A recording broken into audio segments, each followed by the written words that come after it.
Since man first took off for the sky, he's craved the freedom of flight, of piloting a craft free from the bonds of earth. But history has shown that even the simplest freedoms are tied to the hands of struggle. There was a time not long ago when the United States did not allow all men to fly for their country simply because of their race. History changed with the sacrifices and triumphs of a group of young flyers in World War II known as the Tuskegee Airmen. Trained in a small town in Deep, Alabama, these men were part of a program that the very people who created it expected to fail. They were wrong. The Tuskegee Airmen prevailed and became America's first black fighter pilots and proved that the human spirit cannot be bound by what others believe. There were no others who had gone before, at whose trail they could glance and say, this is the way. There was no map for success, except one drawn by faith that they knew they were worthy. It's been said that a hero is someone who gives his life to something bigger than himself. This is a story of heroes who wanted to fly.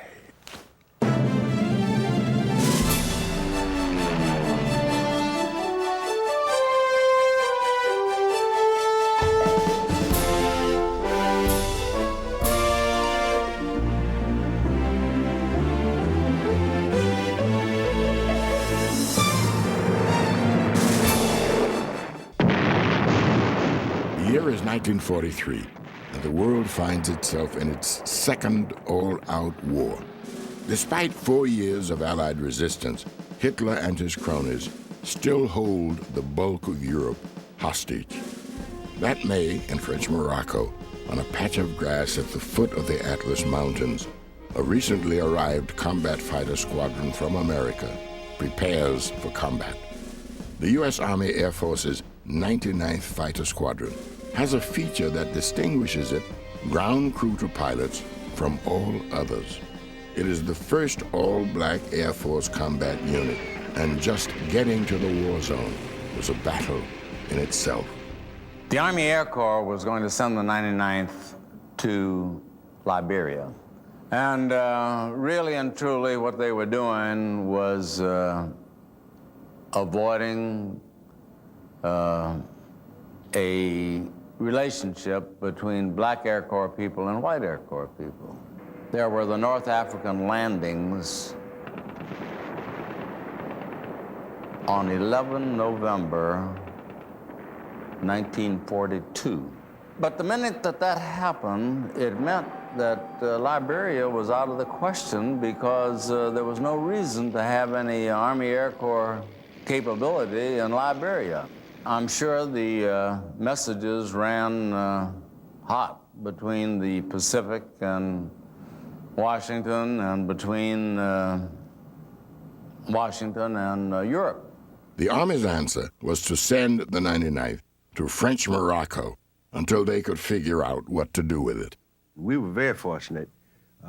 Your newspaper comics, Flip Cochran, he was actually a real live individual, and he was our theater indoctrination officer. He had become very famous with his ability in the P-40, and he gave us all of the tips on dive bombing, desert operation, combat formation flying, different from that we had practiced and learned in the States. The squadron moved to the Cape Bon Peninsula in Tunisia on their way to their first combat mission. We were isolated. You didn't know what was happening, so the BBC was our source of information.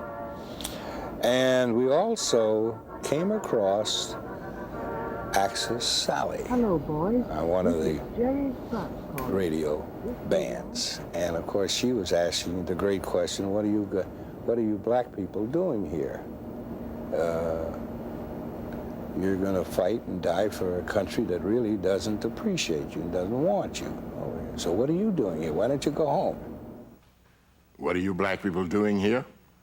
That was the question. Black Americans have given their lives to every major conflict in their country's history. Even so, they'd never enjoyed the freedom promised by its victories, nor the respect due to their efforts. When aircraft were first used substantially in World War I, it was thought in the United States that blacks did not have the intelligence or courage to fly them. The only American black man to fly in World War I did so for another country. France's Black Swallow of Death, Eugene Jacques Bullard's fuselage, carried the slogan, "All blood runs red." Despite earning the highest French medals for valor, he was still denied entrance into the U.S. Army Air Service. As World War II approached, attitudes had not changed. The accomplishments of early black aviators such as Bessie Coleman, Willa Brown, and Cornelius Coffey were ignored. So were men such as Dr. Albert E. Forsyth and C. Alfred Anderson, who were making record-breaking cross-country flights. There had been a study completed in 1925 by the Army War College based on supposedly an evaluation of the performance of Negroes in World War I. And in a very biased manner, they reached decisions that the Negro was inferior, innately inferior. He did not have the flexibility or the dexterities to operate something as complicated as an aircraft. The 1925 Army War College study gave the U.S. War Department the justification for keeping blacks in the mess halls and road-building units of the military. The pseudoscience of this study would soon be put to the test. With war brewing in Europe, President Franklin Delano Roosevelt began to provide for a national defense buildup. In 1939, he implemented a plan for the Civil Aviation Authority's Civilian Pilot Training Program. The CPTP would train 20,000 college students per year for private flight level licenses. Of those 20,000, none hailed from the nation's historically black colleges. For no real reason that I know, my father took me to Bolling Air Force Base to put me in an airplane. All I do know is that now that he paid $5 for my ride, and $5 was rather a substantial sum of money. I was living in Virginia, Staunton, Virginia, two ranges of the Blue Ridge Mountains. And back in those days, there were barnstormers who were flying around, and I'd heard about them, and I always wanted to see an airplane because I was always curious about what was on either side of those Blue Ridge Mountains. I continued to run away from home to try to find these airplanes. As a kid, I used to collect baseball cards. I used to collect airplane cards.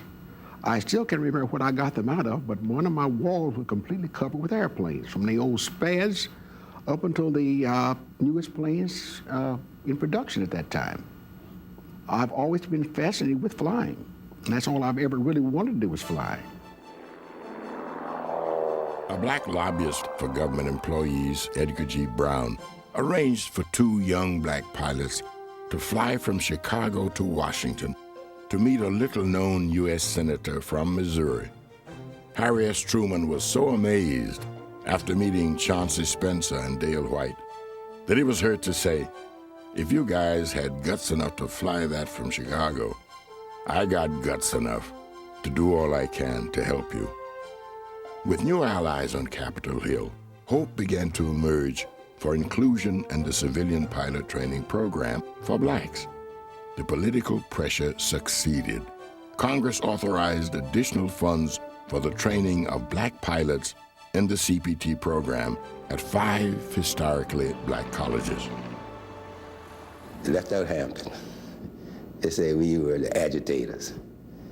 So we had to go back and fight again. And in a few weeks, they had approved putting the program into Hampton Institute. Also added to the original list was Tuskegee Institute in Alabama, a school originally founded by Booker T. Washington as a vocational college for young black men and women. At that time, there was no thought whatsoever in my mind about the military, because most of us understood that the Army Air Corps positively was not accepting any applications of blacks for the Aviation Cadet Pilot Training Program. Tuskegee President Dr. Frederick Patterson wanted his program to be a success. He enlisted the help of aviation pioneer C. Alfred Chief Anderson to head the flight instruction program. On July 29, 1940, Chief Anderson flew low over the Institute in a new 225 horsepower Waco, tail number NC20970, painted in Army Air Corps blue and yellow. Despite the promise of his plane's colors, the chief's instruction would only be for civilian training. The training of black military pilots was still being denied by the War Department, despite the passage of Public Law 18 by Congress, which made provisions for such training. Resources for the Air Corps, the gem of the Army, could only go to white men. Short on funds, Tuskegee Institute appealed to the Julius Rosenwald Fund of Chicago, which in 1941 held its annual meeting at Tuskegee. Among its board members was a strong-willed woman from a powerful family who also happened to be the First Lady of the United States. Hearing of Tuskegee's problems, Mrs. Eleanor Roosevelt decided to enhance her understanding of the situation with a visit to the airfield. I remember the first thing she said when she got out there was, I always heard that colored people couldn't fly airplanes, but I see you flying all around here. We had several airplanes out there, including advanced training and whatnot. She said, I'm just going to take a ride with you. Then everybody naturally got upset, you know, and told her, you can't do that, Mrs. Roosevelt. And so she was a woman who decided when she made a decision, she did what she wanted to do. She went on climbing in the airplane, said, let's go. So while we're up, we had a very interesting conversation, and she told me that she was interested in flying, that she'd like to fly herself. The Amelia Earhart was going to give her flight instruction. And when I got back, said, well, she can fly all right. Funds were promptly loaned to the Institute to upgrade their airport. Within months of these improvements, Mrs. Roosevelt's husband revised national policy to assure the training of black fighter pilots. It was decided to establish the 99th Pursuit Squadron at Tuskegee on a new airfield to be built there. In October of 1941, the first black enlisted members of the 99th Pursuit Squadron arrived via train at Chehaw Station. The first pilot class, 42C, consisted of 12 cadets and a student officer. The one student officer, West Point graduate Benjamin O. Davis, Jr., was the son of the Army's only black general, Benjamin O. Davis, Sr. In those days, a West Point cadet really was somebody. And that's why I had the view that if I became a graduated cadet, nobody was going to stop me in my desire to fly airplanes. So I went to West Point. The cadets at West Point did their best to discourage young Davis by giving him a silent treatment in which not a word was spoken to him outside of official duties in all of the 4 years he attended. But they could not stop him, nor would those in the Air Corps who hoped to keep him from flying once he was commissioned. Evidently, they had a rule for all of their flight surgeons to find reasons to fail black applicants. And the flight surgeon that Fort Riley failed me. The Army immediately picked me up, put me in an airplane, took me to Maxwell Field. I passed the examination, and I was transferred to Tuskegee Institute to attend the first class of black students at the newly established Tuskegee Army Airfield. In Alabama, Jim Crow segregation was still an unchallenged way of life. As the recruits from the North got off their respective trains, they knew that there would be more to this experience than just learning to fly. It was a terrific shock, traumatic, I might say, when I got down to Alabama. I'd never been south of Washington before. And when I saw the environment down there, I began to think immediately of all the stories I'd heard about lynchings, and I could see that this was an ideal environment for such a thing. Those of us, those Southern cadets, our argument would be that you have no more privileges, no more opportunities in Washington, Chicago, Detroit, New York than we have here. You are a Negro, and wherever you are going to be treated, and you have no more privileges than any other second-class citizen. And that's what you are, and that's how you're treated anywhere in these United States. We found that through some media or something that we found, that we were referred to as smart niggers. And being referred to as that, we found great support in each other because we had the proper academic backgrounds to live above that sort of thing. It's just that we were so socially segregated that we had to depend on each other for moral support. That's how we were able to go on. Otherwise, many of us would not have been able to endure the pressure that we stood there. And that pressure was intense. From the first days of the program, there was more than the usual amount of transitioning from civilian to military life. Your room was never perfect. I don't care how tight the blankets were on the bed or how dust-free your shoes were under the bed. They could always find something to give you a demerit for. I think quite often it was really personal in that these tactical officers vented their feeling about the Army Air Corps accepting these blacks into their training program.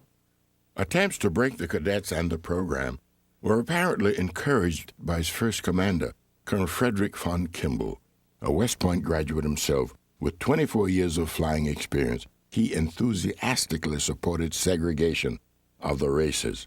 Actually, I was not too much enthusiastic about those officers over there at the Army Airfield because I knew that a lot of them had no sympathy for what we were doing. Even with Kimball trying to subvert their efforts, the men toughing it out were receiving first-class training from their flying instructors. I was impressed with the program, and I think the instruction was excellent. And I think the equipment was well maintained. This has a lot to do with your confidence in learning to fly.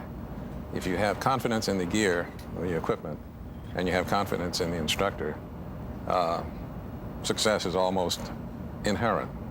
Believe me, the training at Tuskegee Army Airfield by the instructors that they sent there was the equal of whatever was going on in San Antonio at Randolph Field or any other flying school operated by the Army Air Corps. It would be Captain Davis, who would be the first black officer to officially solo in an Army Air Corps aircraft. That was on 2 September 1941. It was a thrill only because there was nobody in the back seat of the airplane. But I was alone in the air, and that was still, it is the thrill. Although the airmen were training for combat, the United States was technically at peace. Things changed quickly when on December 7, 1941, Japanese aircraft bombed Pearl Harbor.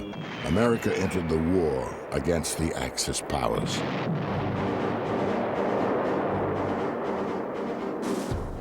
Colonel Parrish was in charge of the program there at Mould Field then, and I was coming in from a flight cross-country flight. He called me over. He said, "Chief, the Japs just attacked Pearl Harbor." And he told me about all the destruction they had done over there. Said they always said the Japs couldn't fly because their eyes weren't slanted right. But he said they sure raised hell today. But that was a sense of opinion then, that people of color just couldn't use airplanes. The consensus was getting a wake-up call from both the South Seas and skies over Alabama. Davis, Charles DeVoe, Mac Ross, George Roberts, and Lemuel Custis made history on March 7, 1942, when they graduated to become U.S. Army Air Force's first black pilots. But 33 pilots would be needed to provide a full complement for the 99th Pursuit Squadron. Newly completed facilities made life better for following classes.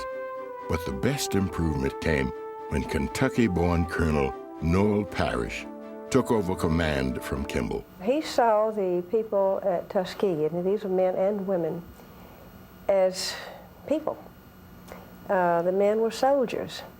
All of this was a resource for the United States. Everybody there was there because they were patriotic. If it hadn't been for him, I think the experiment would have failed. But he saw to it that, you know, everything was done fairly. Later on, we got put in charge over the Army Airfield, and everybody got a square deal. Davis, in command of the 99th since August, was faced not only with a personnel shortage, but also with the challenge of keeping up the morale of graduated pilots who had to repeat training exercises again and again, and who could not escape the segregated isolation of the base. Well, as for being isolated, you wouldn't dare go to town. That's the first thing. You know, the post is nice, but geez, you look at guys all day long. You don't want to see guys all. You like to go to town and have some fun.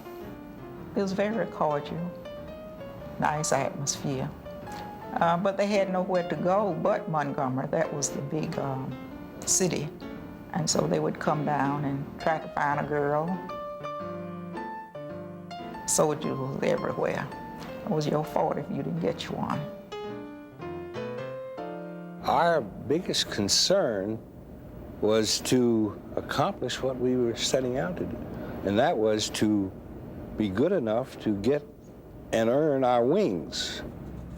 By the end of 42, the 99th Fighter Squadron was combat ready, its pilots having endured the struggle for the right to fight. Those of us who were still in civilian flying and those who were entering the Army Air Corps, we all had the attitude that we want to fight for America, fly for America, and fight for America. Despite being ready for combat, orders still did not come. Since they did not send us immediately, we had an additional, say, 8 or 9 months, almost a year, of continued transitional training, which opted to our benefit, which the average, let's say, white cadet probably didn't get. Fed up with the indecision, Noel Parrish did the unthinkable. He flew to Washington unannounced, walked into Undersecretary of War for Air Robert Lovett's office, and demanded a plan be made to send his men overseas. Finally, on April 1st, 1943, the 99th was called for departure. The evening before, a party was held for its officers. They danced with their wives and sweethearts to Jimmy Lunsford's For Dances Only, and they slow dragged to Buddy Johnson's Sweet Slumber. The next day at Chehaw Station, Colonel Parrish and a crowd of well-wishers saw them off. We were prepared to accept the obligation to go with the responsibility of earning your wings, and we had earned our wings, and it was regarded by us as the next step in proving that this thing was not merely an experiment to go down the tubes, but it was something that was opening the doors for any other black kid that might aspire to flying and performing. So these were the men who had found their way to the edge of battle, heading for their first taste of combat. Maybe they were fighting for a country that didn't want them, but they were also fighting for themselves, for the pride of their people, and for the possibility that the freedom denied them might come their way if they were willing to risk their lives for it. It was not only pilots who'd left America to serve on the North African front. Throughout the coming war effort, the Tuskegee Airmen would be kept flying by dedicated men and women who ensured that the pilots and aircraft were able to carry out their missions. The support provided from mechanics to medics was outstanding. Our welcome, quote unquote, by the 33rd Fighter Group, to which we were assigned for operational orders, was less than a welcome. They offered no opportunity for us to profit by their experience. They did not commingle the flights where we could fly formation with some of their experienced people. They simply said, you're here, and we received our target assignments every day like any of the other veteran squadrons. On June 2nd, 1943, they started combat operations with a ground strafing attack on the island of Pantelleria. A month later, Lieutenant Charles Hall, escorting a B-25 bomber group, scored the squadron's first aerial victory when he shot down a German Focke-Wulf 190. It would be 6 months before another plane would fall to the guns of the 99th Warhawks. Assigned to tactical support operations at low altitudes, they rarely encountered enemy aircraft. A very dirty, thankless, and hazardous job. When you were over 500 feet, you were really too high to do and give the support that you were supposed to be giving to the troops. The 99th helped Patton's army make its advance through Sicily, but it was clear that Army brass continued to oppose the unit's involvement in the war. Colonel William Momeyer, the 33rd's commander, declared that based on the performance of the 99th Fighter Squadron to date, it is my opinion that they are not of the fighting caliber of any squadron in this group. Our answer was very simple. At 500 to 1,000 feet, in anti-aircraft and small arm fire, destroying ground targets, and the German pilots not coming down into this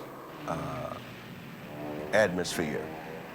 They were up at 5, 6, 8, 9, 10,000 feet, where the P-38s and the Spitfires were. Certainly the armies, the Allied armies, appreciated the close support that they were getting from us. The mainstream American press jumped on the rumor wagon.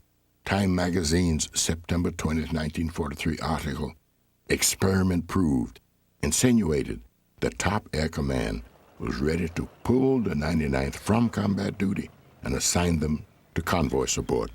Colonel Davis, transferred stateside to take command of the 332nd Fighter Group training at Selfridge Field in Michigan, found himself confronted with attempts to end the life of the 99th. This was, I think, perhaps, as I look back upon it, the most disturbing time of my career in the military.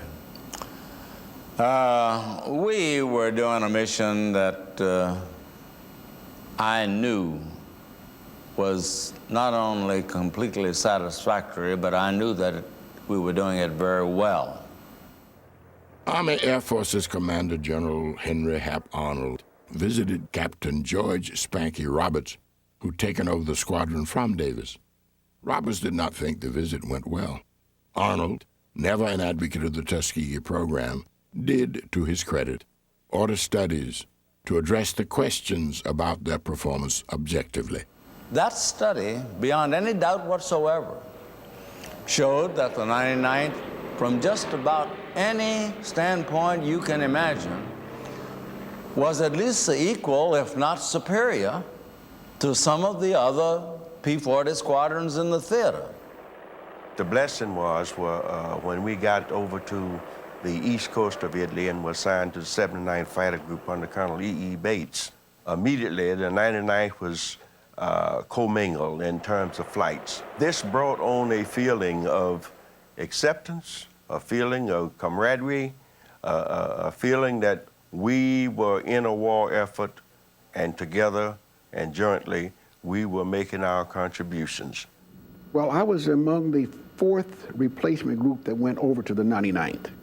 I was flying wing for Lieutenant Bowling. And I remember that he caught a German Focke-Wulf 190, began to fire at it. The pilot bailed out and the aircraft burned. And we saw it going down on fire. Now that was my very first mission. I had, I don't know what I felt. Really, at that time, you don't feel anything. It's after you get back and land that you really feel that, well, look what happened. With the new year, 1944, the squadron began covering the Allied invasion of Anzio. On January 27th, the squadron ran into a flock of German Focke-Wulf 190s. And so they appeared on the scene, and we were fortunate, lucky enough to shoot some down. So immediately our squadron went from a squadron that had been ignored more or less to one that was being recognized again because we had shot down some airplanes. And that was the turning point in the history and the fortunes of the 99th. Lemuel Custis was one of the 8 pilots who would do victory rolls that day, along with Lieutenants Ashley, Bow, Dietz, Leon Roberts, Toppins, Bailey, and Eagleson. I swung out to the right, and as I started to come back in, I saw a German Focke-Wulf 190. So I opened fire on him, and I ran my machine gun fire right straight up in through the cockpit. And I was close enough to actually see him bleeding through the face and mouth. And again, it was one of those things that you don't think about until you got back, and said, well, my God, I killed somebody. But then you realize very soon it's either you do it to them or they do it to you. The 99th proved, once they had the opportunity of being relieved from close support work, to that they were good air-to-air combat pilots. And in some 3 days, flying protective cover over the invasion fleet, they shot down 17 German aircraft. The question was answered. They could fly, they could fight, and they were combat capable. As the 99th continued to fly Anzio support into February, their victory totals continued to mount. The news of their aerial victories made its way home. We were happy when we heard good news about them. We cheered them, and we were much happier than we had been. And we just saw things looking up. Although many of the brass in the Air Corps had not expected them to succeed, even they were now convinced that the Tuskegee Airmen earned a place in the war. In January of '44, Colonel Davis returned to the front with the all-black 332nd Fighter Group. Consisting of 3 more fighter squadrons, the group was now flying the Republic P-47 Thunderbolts.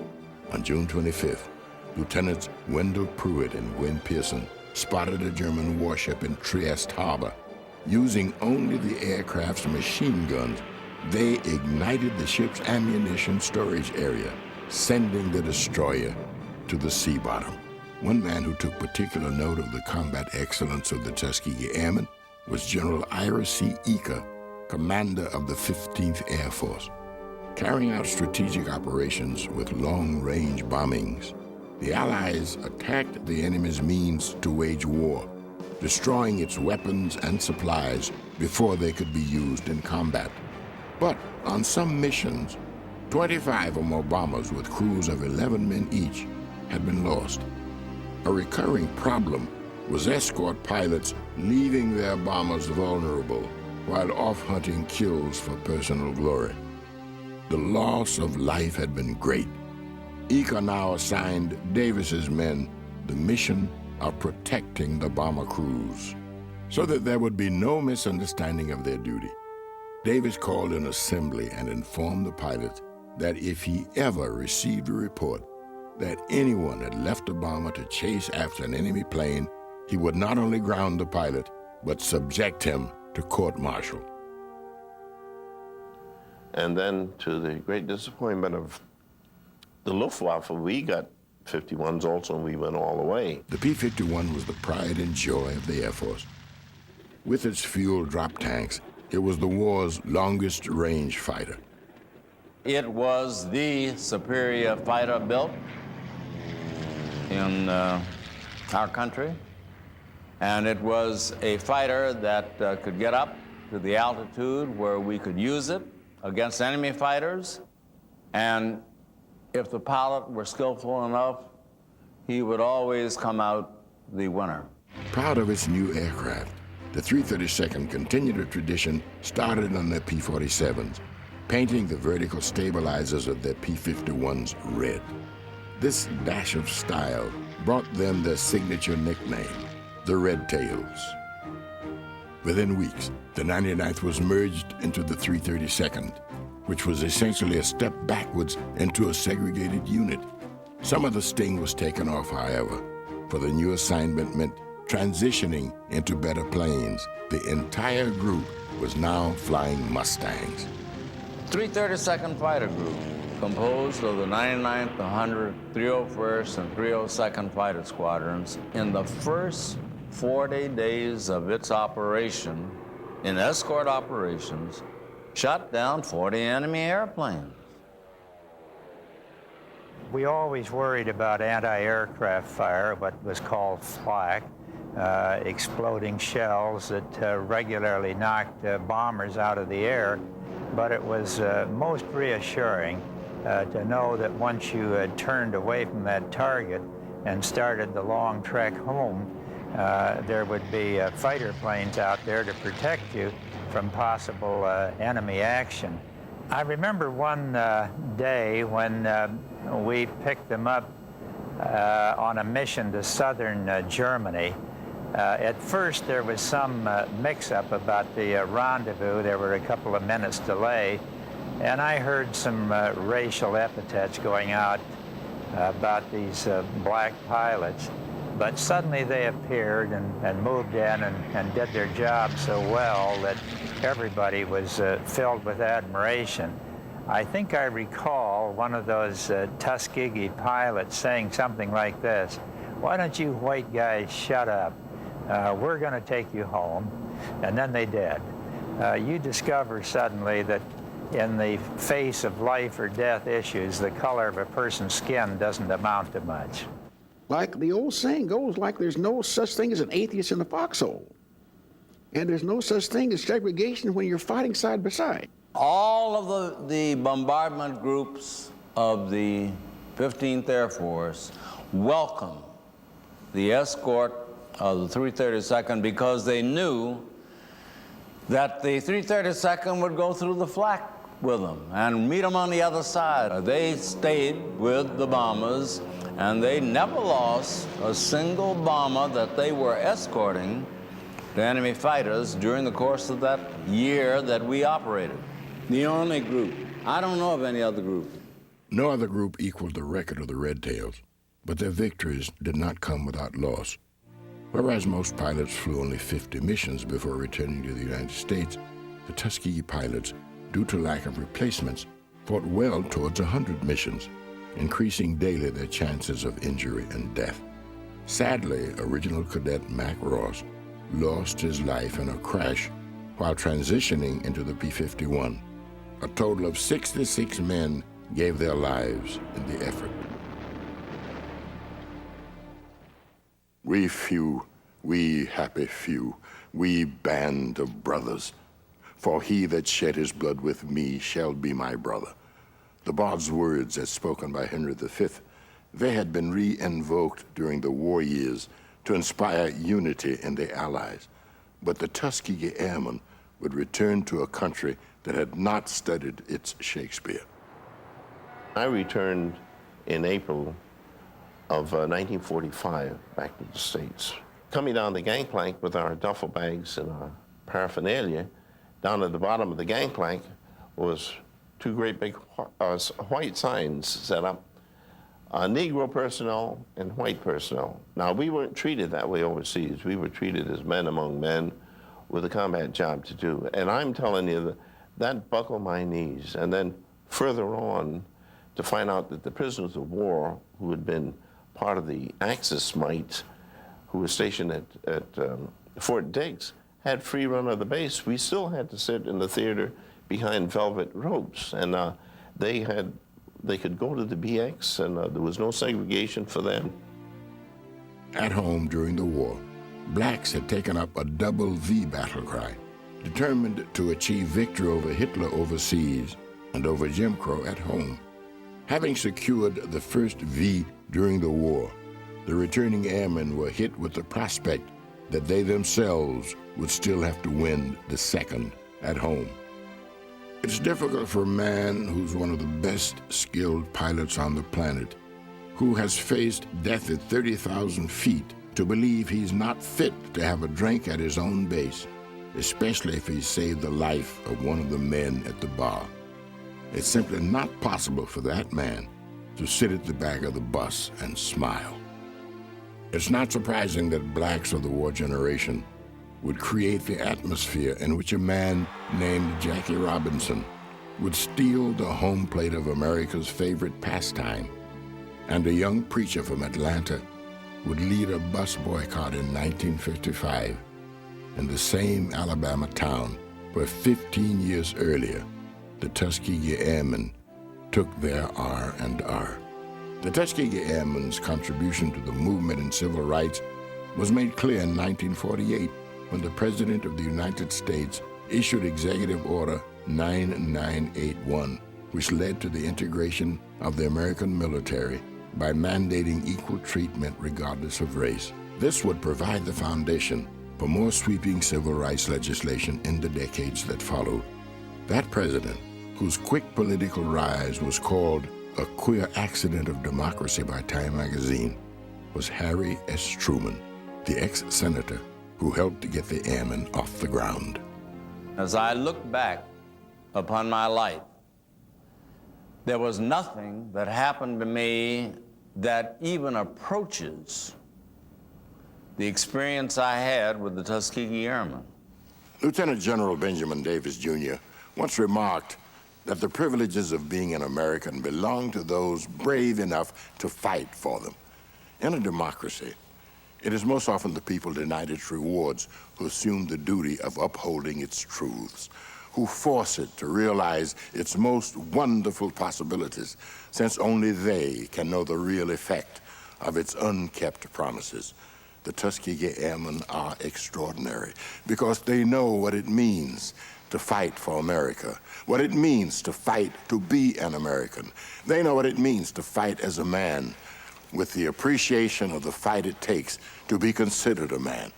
Perhaps best of all, they know what it means to fly, to slip into the blue where all things are possible, where the daydreams of childhood transform into the makings of history.